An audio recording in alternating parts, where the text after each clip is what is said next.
Is hard work always the answer? We're often told to grind, hustle, and put in the hours, but what if I told you there's a smarter way? It's not about being lazy. It's about understanding how your brain works to achieve success and improve your mental health, job performance, and job satisfaction. See, we all fall victim to something called cognitive biases.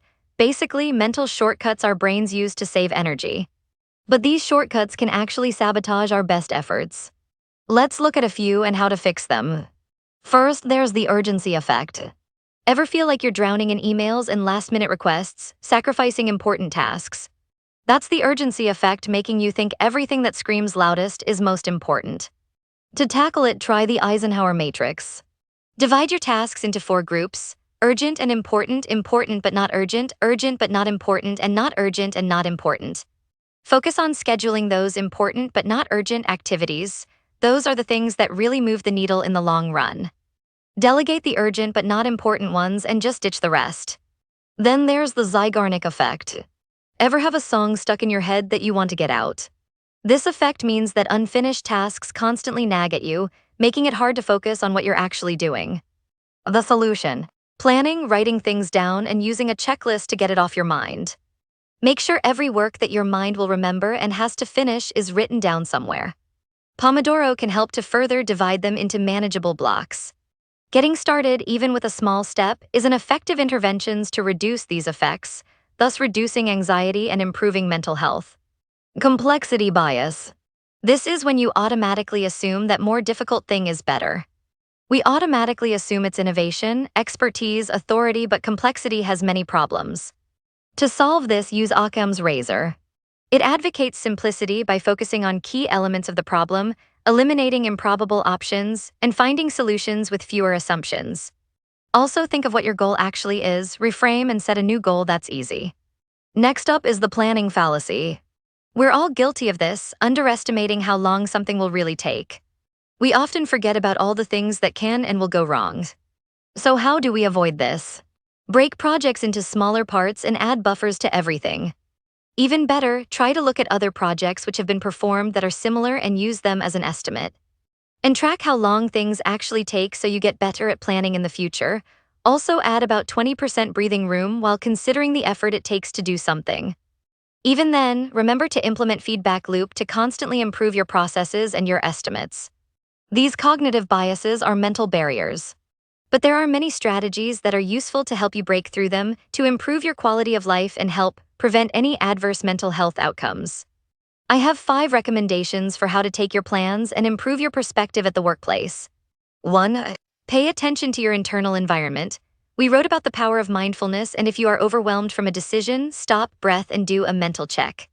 Consider a halt approach, that is, you do not make decisions if you are hungry, angry, lonely, or tired, because that indicates your brain is not at the best optimal position to be taking a decision.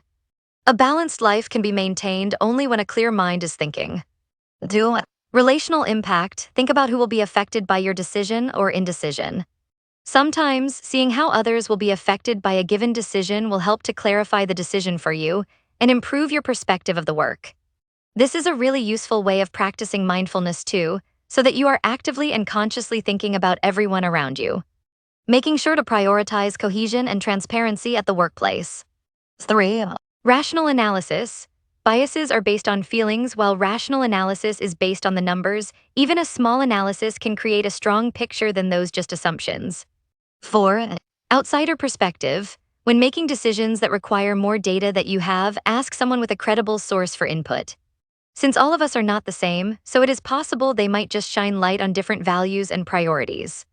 5. Reflect on the past. Think about all those past decisions you took in the past and how they played out, and think how you could have done better in the past. Try to come to terms with those mistakes by analyzing every moment and then deciding on an appropriate path to choose so you don't repeat those mistakes in the future. So while you enforce accounting tools and adjust management tools, you'll be more effective, thus reducing burnout and leading to authentic growth. A comprehensive communication plan makes sure to spread social integration between your coworkers. In practice, though, you must implement a template. You must replicate the test to make sure what worked for one person must work for you too. The most innovative business actor are the ones who can understand this and enforce these accounting and management tools. These tools will show statistically significant data which must show these positive effects, have to implement psychological first aid PFA and cognitive behavioral therapy CBT. It also helps when the employees know the leader is supportive of such methods. It not only fosters innovative behavior at workplace, but also creates an environment for growth. As we have found, there was a higher work engagement in this process and can actually help you in finding more effective interventions. At the health system level, such things can improve the working environment. But let's also be realistic, right? It's not easy. The effect of all this depends on individuals, and every strategy requires a good amount of motivation. Also, the effects can differ based on the setting of the task at hand, which is also something we cannot deny. We have to do more broad-range, comprehensive study to understand how every element works. Further research is needed on a workplace based on these aspects. If you enjoyed this video on understanding psychology and how to beat those lazy thoughts, please leave a like, comment on what you think. Share it with your friends to help them master the lazy ways, and subscribe for more videos breaking down the most interesting ideas in psychology.